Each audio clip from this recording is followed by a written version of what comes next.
Is that okay? It looks lopsided to me. Does it look like lopsided to anybody else? Yeah, that's good. All right. No, that works. Still not good? No, it works. It works. Alright. Good. Hashem, Hashem, Na'aseh v'Natzliach. We're still in Hadlakat Nerot. I'm not sure if the last halachot does anyone remember what the last halachot? What we like is, you should put water beneath the oil. Well, yeah. Oh yeah, is that Yeah, it? yeah. Some water Okay. should be added to elevate the oil. Thank you. That's what I thought. All right. Now, Baal Halachot Gedolot was a great chacham, almost 1,200 years ago.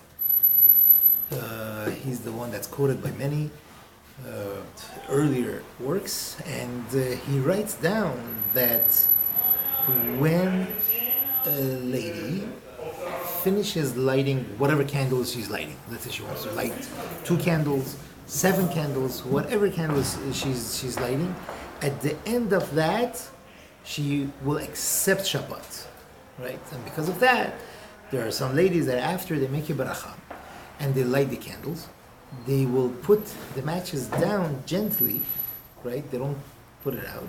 They will put it down and let it go out on its own, right? That's the reason. Because he says that once you finish lighting, then you have accepted Shabbat, and with that, you can't put out the matches. So therefore, they would be careful to do that. But most of the Rishonim argue with it. They don't agree with the Baal Halachot Gedolot. And they say that there is no connection between lighting the candles to accepting Shabbat.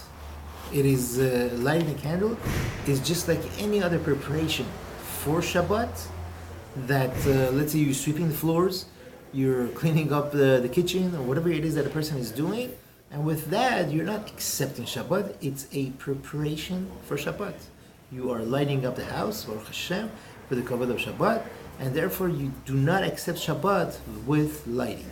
And that's how Shulchan Aruch Maran in the Siman Resh Samech Gimel 263.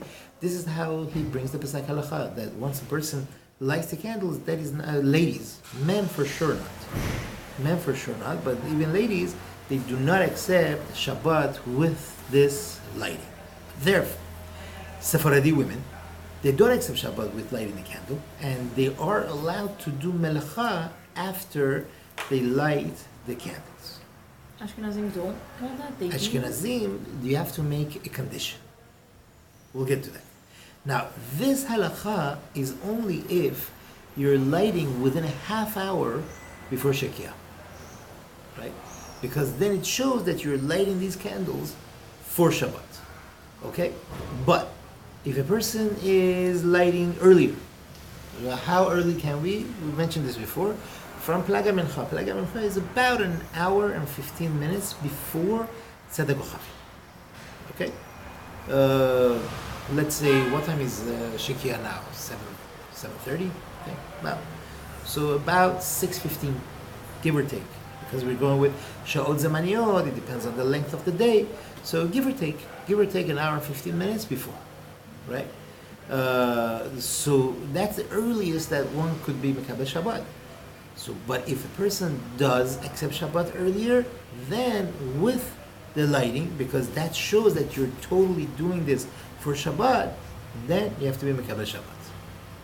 You have to accept Shabbat with it, and that means, again, like the Baal Halachot Gedolot said, that with the ending of the lighting, you have accepted Shabbat, right? Being that it's so early, it has to show that you're doing it for the kavod of Shabbat. Otherwise, what are we doing? What are we doing lighting candles this early on in the day? We don't need lights. Right? But if it's an hour and a half after Plaga Mincha, that's already connected to the night, at that point it's good. Ashkenazi women, they do accept Shabbat with lighting, right?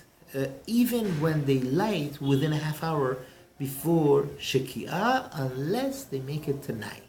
They make a condition that they say we do not accept Shabbat with this lighting of the candles, right? Then that condition works. Every single time they want to do it, or just Ashkenazim, they're machmir that they do it every single time. I think. I believe they do. They do that. But again, this condition will not work if you're lighting earlier. Even for Ashkenazim or Sephardim, does not make any difference. Right? Is that clear so far? Okay. Now, even when a lady does not accept Shabbat with lighting a candle, it is definitely the best thing to do. I mean, give a good advice that we should go before lighting the candles, go through the house, check out to see what's needed to be done, what lights to be turned on, what lights to be turned off, what should be covered, what should be, the timers are all set and everything. And then with a peace of mind, to have a checklist. It's the best thing to have a checklist. You go through the checklist and everything is done before Shabbat. This way, now you could go ahead and it's much better. Much better this way. Why should we do melacha if we don't have to? And the best thing to do is after you light the candles to say, I am accepting Shabbat now. Right? To accept Shabbat earlier a little. We're going to get to that later. But it's definitely a good thing to say. Now, with that said, let's say a family is eating over by a different family. It's a little bit far. And they will walk back home to sleep. What to do? So the lady of the house could go ahead and light the candles at Pelaga Mincha. Let's say it's far distance. She can't light within a half hour. So she could light sometime after Pelaga Mincha, an hour or 15 minutes before the night. And then they could hop in the car, right? They could hop in the car. She can't drive, right? She shouldn't open the door either, right? But the husband, he doesn't accept the Shabbat with her acceptance, so he could drive the car and to drive to the place where they're staying,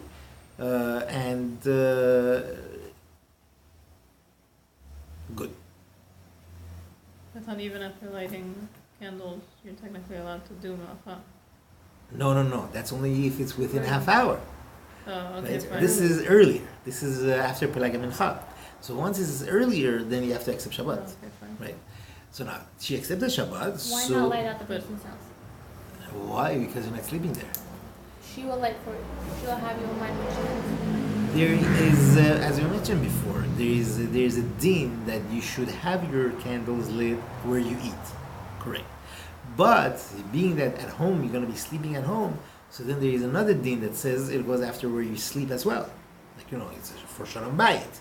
So imagine coming home 12 o'clock at night. It's all dark.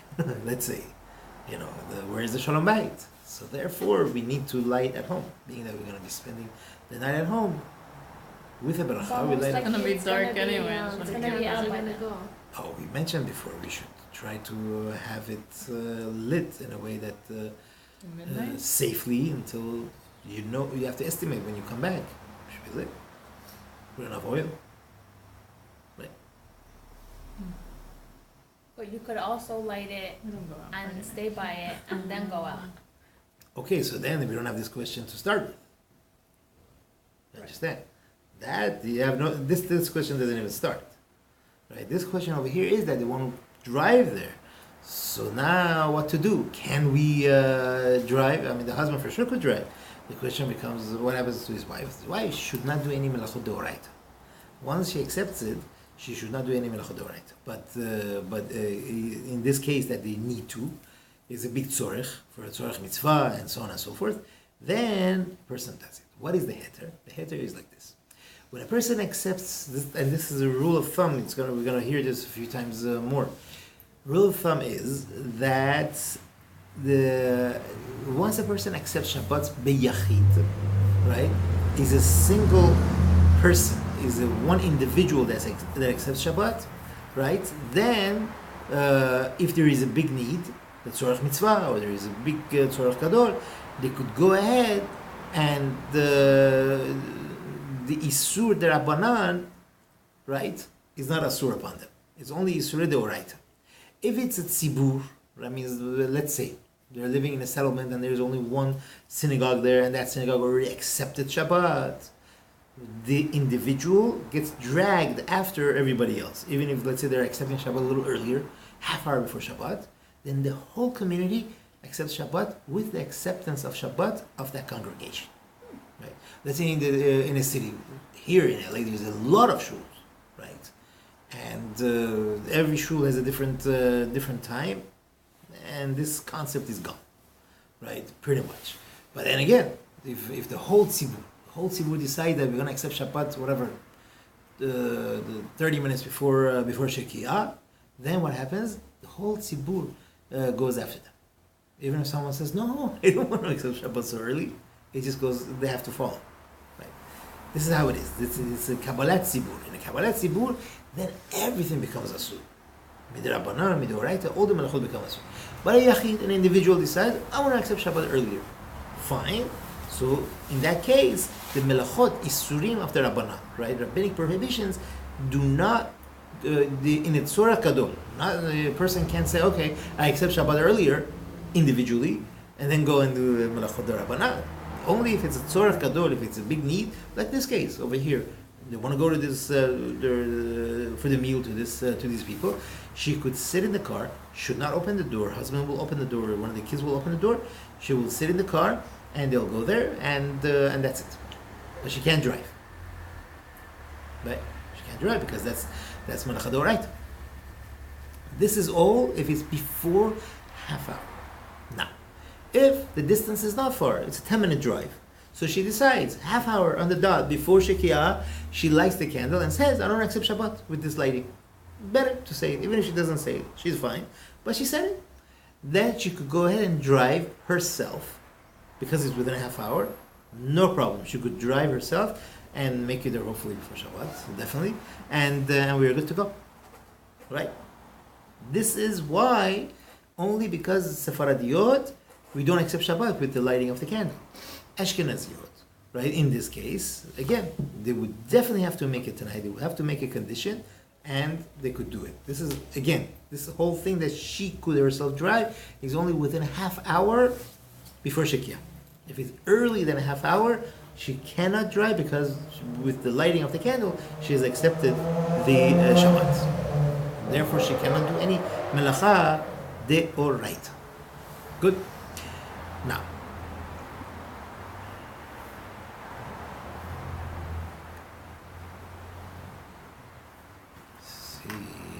okay, good. So sorry. Yes. I'm a little confused. So before the half hour, then she's automatically forced to keep Shabbat. That's correct. So what was the hour and 15 minutes? Is that the same thing? That is the hour and 15 minutes. The hour and 15 minutes means from Plaga Mincha, which is an hour and 15 minutes, until Shekiah, right? Unless she accepts Shabbat in that smaller window, which is only half hour before Shekiah, then she doesn't have to accept Shabbat at all. She didn't have to make it tonight. That's the Faradim. We don't even have to make a condition. We could just say, you know what, forget it. But before that, she accepts Shabbat. Okay? And we said that acceptance of Shabbat that we're talking about, being that it's an individual acceptance, she is not bound to do. She doesn't, meaning that she would be allowed to in a dire need. She would be allowed to go ahead and not and do melachot derabbanan.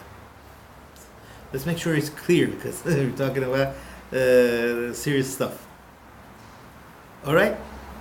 Now, let's say a lady, she accepted Shabbat. She decided, no, I want to start Shabbat earlier, and she accepted Shabbat, or even within a half hour she lit, and she said, I accept Shabbat already. Right? She says, "Arini mekabel Shabbat, mekabelet Shabbat." Now she is thirsty, or she is hungry. Right? It's not Shekiah yet. Can she eat or drink? Yes. When did she light? She lit. Okay. She lit within half an hour? She lit the candle. Let's say within a half hour, and she accepted the Shabbat, or earlier than a half hour, she's automatically she accepted the Shabbat. Now what? She's thirsty or a little bit hungry, and she wants to eat or drink. The answer is that she could. Oh. right? Before, For shalom before, bayit. oh, true. Sanity. No, before Shekia, she could drink and eat, right? Now, Even if she accepted it already? even if she accepted, but it's before Shekia. Once it's Shekia, better not. But if she's very thirsty, halacha is that she could be mekel until Tzet HaKochavim. Once it's Tzet HaKochavim, that means about 15 minutes after Shekia, person shouldn't drink because it's disrespect to Kiddush, to Shabbat, to eat or drink before Kiddush. Even water. Is that like anything? Yeah. We're gonna get to that. Sometimes, like water would be allowed, but we're gonna get to it. What if she's pregnant? Then there's no. She has a din of a chole, maybe. It's a different story. We're talking about on an average case that a person, like in the hot summer days, like a person is dead tired, and finally after you light the candles, that's where the tardiness really settles, and then you feel, I gotta have a drink, whiskey, whatever, after a long day's work, so it's okay. But as long as it's before Shekia. Same thing. On this there is a big machloket. Mishnah Berurah brings down. It's very interesting. Lady lit the candles, then she realized that she didn't pray mincha. And she prays mincha every day, right? And she wants to pray mincha. He says, how can you pray mincha of chol once you've lit the candles and accepted Shabbat? How could you do it? He says, pray arvit twice. Right? That's what he writes. Nobody says, no, that doesn't make sense. And he brings a lot of poskim that argue with that. Even Ashkenazi poskim, many Ashkenazi poskim, even the Ber Moshe, that they argue with him and they say, no, of course it would be much better to pray mincha before you light the candles, right? That would definitely be better. But if she can, she got very busy and she has to light. Right? Then what do you say to her? Pray Arvi twice? No. The halacha is she could even pray mincha after Hadlakat. Right? Again, that rule that we said applies. We're talking about a communal acceptance of Shabbat or an individual acceptance of Shabbat. Being that over here she accepted Shabbat as an individual, that's why it is not fully Shabbat yet, and therefore she could go ahead and pray mincha. Had the whole tzibur, let's say a person walks into shul and the tzibur already prayed the mincha, that the only shul in town and they already prayed mincha and they accepted Shabbat. They said Baruch Hu Hashem Vorach. That for sure, that's already accepting Shabbat, and it's 15 minutes before Shekia. It's totally light out, and they already accept Shabbat. This person cannot say mincha. He lost it, right? What if you're in a Shabbat town? We're gonna see. Day? No, once it's already Shabbat. They do it like Chabad does that too. I know they do it Hasidim during sometimes. nighttime. Like mincha is like at nighttime. Already. Let's stick to Shulchan Aruch. Alright. Let's stick to Shulchan Aruch. But this is what we're talking about. We're talking about communal acceptance earlier, before Shabbat, and or later. So being that her acceptance of Shabbat is an individual acceptance, therefore she would be allowed to pray mincha at this time. Definitely, again, better that a person should say mincha before. That would definitely be the ultimate. So Good. We'll get there. if let's say like I walk into shul and they Right. already said mincha, Okay. but here. But let's say in another show they still didn't accept. They still didn't say mincha. Can I still say it, or is it because I'm part of this tzibur now? So that's. It's not dependent on mincha. It's dependent if they accepted Shabbat. No, so they accepted, like they said mincha.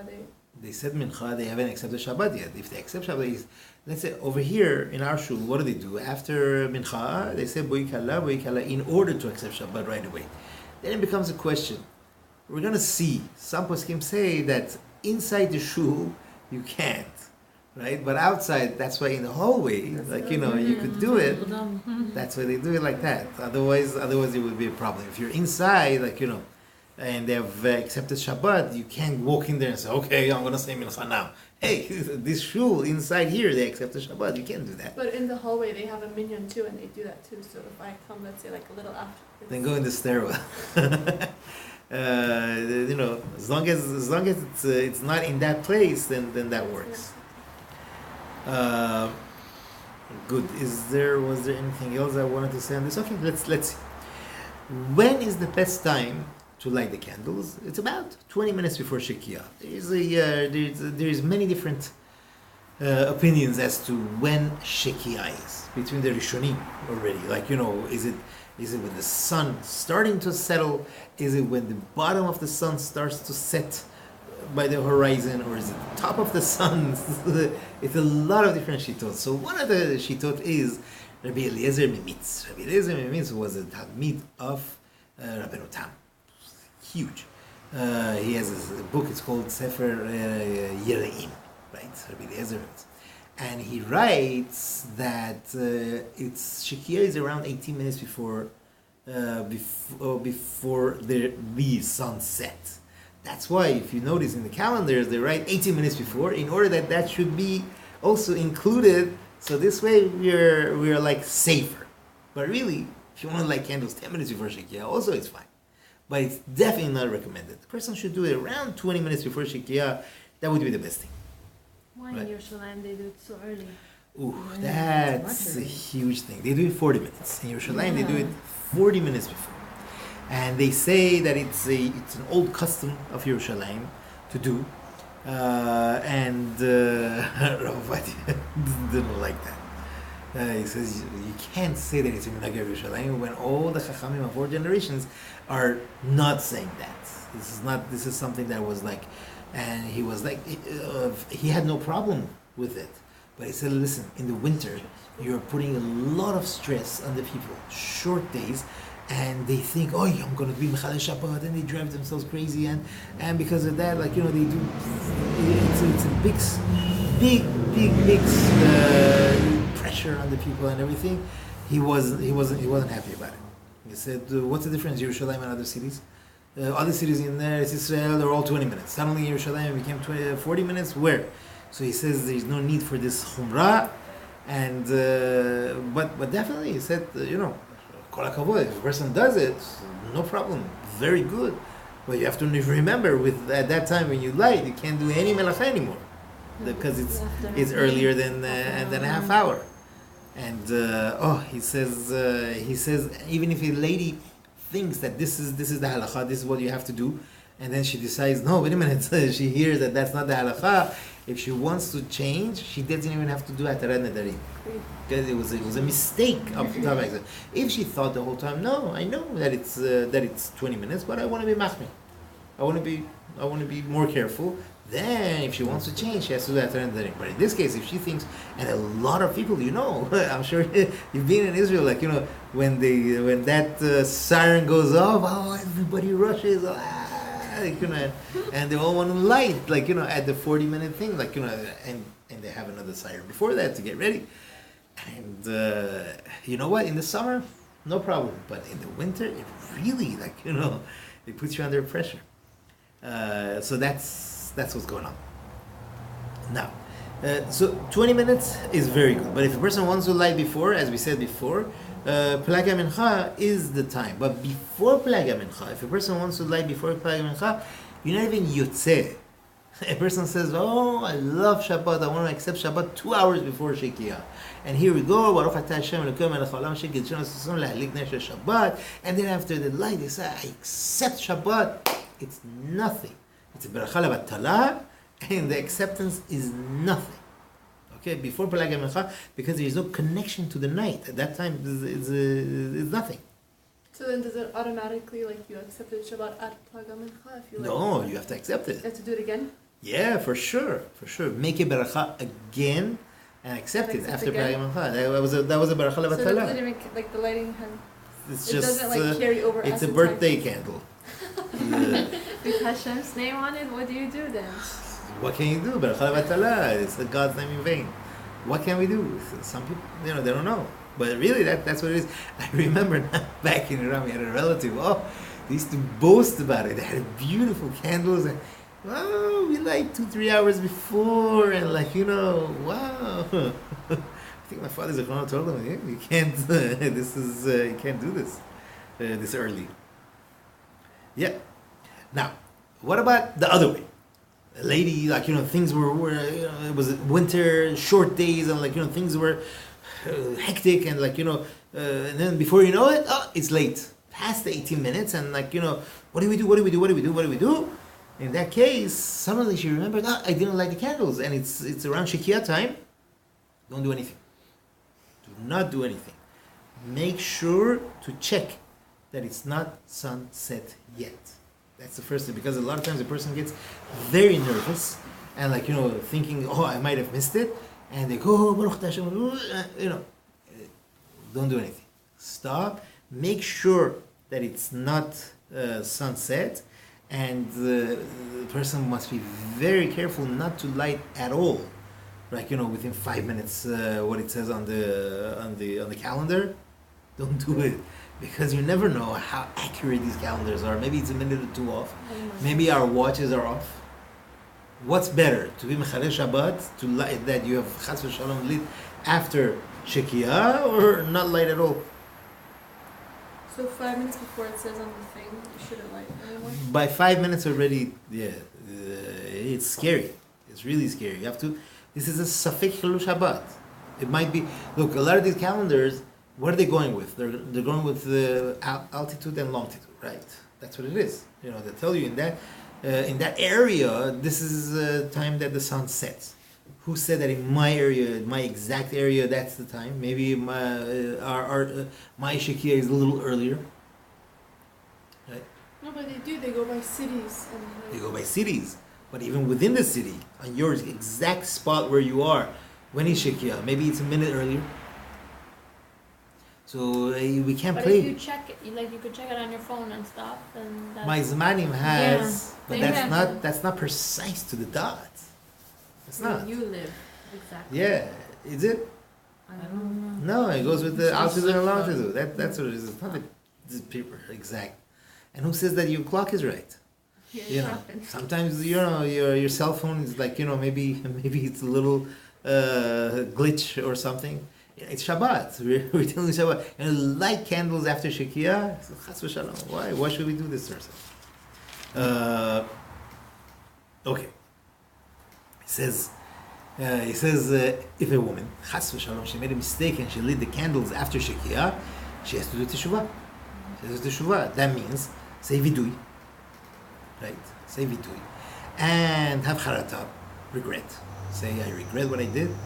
And then have to accept upon yourself, she has to accept upon herself for the future. Right? Besides that, she would have to do a lot of fasts, right? A lot of taniyot for the kapara of the sin. However, already writes that in our generation, people are weak. We can't do all these, 180 taniyot, I don't know how many it is. Exactly. I have to see. Rabbi Ishchai brings it down in the Sefer Lashon Chachamim. There's a lot of taniyot. Who could do that? It's a lot. So the best thing is that a person, what's the best kapara? You're right, that a person should review very well Halachot of Shabbat and be mechazek others, like give strength to others, and that they should do it. Also give tzedakah. That should be a kapara. Bet Yosef brings down. It's amazing. He brings down. I think they have the story here. He says he brings down from Rabbeinu Hananel. Rabbeinu Hananel was a gaon. Was from the time of the Gaonim, almost 900 years ago, 800 years, 1,000 years ago. He brings down from there that a person, the Chas v'Shalom, lit candles by mistake after Shekiah. He says we have to give him malkut, give him lashes, right? And if he knew that it was asur, we got to fine him, right? And if he doesn't accept it, then you put him in chera, excommunication, and no one should talk to him, even relatives. And if they do, they should also be put in chera, right? Until they do teshuvah. He said, and he brings down, this is what they did to Rabbi Abraham and Rabbi Yaakov, his brother. I don't know who they are. I have no idea. They wrote their names. One time they got to the city Friday night when everybody was coming out of the Beit Knesset. And no one said shalom to them in the whole city. Nothing. And tomorrow morning when they wanted to come to the Beit Knesset, they didn't let them in. Right? So that people will learn the lesson. And then they made a gezerah on them to give them lashes. And they have to fast 50 fasts every day, except for Shabbat and Rosh Chodesh, right? Because someone who's Mechalel Shabbat is Chayav Karet, right?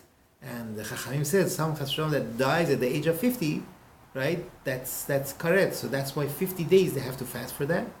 And they fasted. And they gave them Malkut, like, for that. And they also made a Gezerah on them that they should pay fines. Just How much? Because they came to the city so late. Right. They made him to give fines, something for to give the charity in the city, and then for 12 months they would have to fast once a month, 3 times, Monday, Thursday, Monday, right? Which adds up to be 36 days. That's their 36 kiritut in the Torah, right? Ooh, I'm telling you, it goes on and on and on. This is the Bet Yosef brings down from Rabbi Hananel. Ravadia writes, in our days, we're weak. We can't fast. We can't get beat up like this. So the best thing is learning Torah. Learning Torah, that's the biggest kapara. Like it says, if Chas v'Shalom, a person stumbled on any of the big averot, and he's Chayav Mitabid Shamayim, right? What should he do? He should learn Torah. He should learn Torah more than he would. You have to know that that's the biggest thing. Rabbi Yonah writes in the Sefer Sha'arei Teshuvah, right? That the tzedakah and the Torah, these are the things that will protect the person from Yisurim, right? That's it. So it's pretty scary. I don't know. Nowadays you tell this to people, they're like, what are you talking about? We're talking about Chas v'Shalom, being Mechalel Shabbat. I remember a couple of years ago, one of the guys told me that he was driving and he didn't realize it's already past Shekiah, and he drove home. He came to me that day. Shabbat, he says, I had no idea this, that. So what can I do? I told him, I'll ask. I go there, it's Pasuk Halacha. I said, tell him to make sure every single day to learn Halachot Shabbat. And Be'ezrat Hashem. That's what I told him. He was one of the students of Rabbi. He told me this. All right. So, good. Any questions? So once we drove to Orange County, it was too late. It was only me. We didn't have children. Ah. And we parked the car, we threw the keys somewhere. But by the time we came to the house that we were invited, it's too late. So the lady said, I had you in mind when I light the candles. Was that okay? Yeah, that is no need. They lit the candles, they did the mitzvah, and that's it. So, But Chazak Baruch, this is what you had to do. Right? But to have someone in mind is no need. Doesn't count. It won't hurt, but it Yeah, doesn't count. It doesn't. How long of a walk was it? No, Baruch Hashem wasn't so bad. Oh, okay. Yeah, there's a lot of stories like that. People. One of my friends lives in New York, and this big Rav that was staying by them, and his driver was driving him. This guy has a company, so one of his drivers was driving him. Says, pull over, and he had all the money, his passports, Yeah. everything in the car. Pulls over in New York. Could you imagine? Under one of the bridges, he says, pull over here. He says, no, but I can't, Rabbi. He says, pull over, and that's it. They walked, and he came home, and he says, don't worry about anything. Nothing's going to happen to your car. Nothing's going to happen to my stuff. He's like, okay. Rabbi says, and then sure enough, after Shabbat, they drove there, and it was unbelievable. No one touched it. Yes. Nothing. He told him. And Have one no more worries. thing, sorry to say a story. I remember I read about Rav Chatan Sofer. His mother gave birth. The city would accept the Shabbat earlier, and his mother was giving birth at that time. He told her, she sent a message to stop. Accepting Shabbat. Yes, so early so she can, give birth to him, and Wow. they, so they no mechalel Shabbat. I mean, it That's was so interesting. yeah. Wow. It was a big kadosh. Yes. Now, it's brought down. Ravadia writes that it is a. He doesn't say that a person has to, but he does say that it's very much fitting. It is very much proper that when a person wants to light the candles, he should turn the lights off. Right, and when they're making a beracha, should have kavanah on the lights that they will turn on after. Right? Because what do you mean? You're lighting candles and the whole house is lit up beautifully, like you know. So he says the best thing if you can do it to turn off the lights, and then he goes on pages upon pages how wrong it is. I don't want to mess anything up. How wrong it is to first light the candles and then make a bracha. He says doesn't make sense. I can't even tell you. Many pages. And he says like we should encourage everyone to first make a bracha, like any mitzvot, and then light the candles. People in the community do Yes. it. What was that? Different. My mom does it different. I fight with my mom about it. I'm like, you don't like this way, but apparently that's how they did it. Yes. They did it. I tell you because.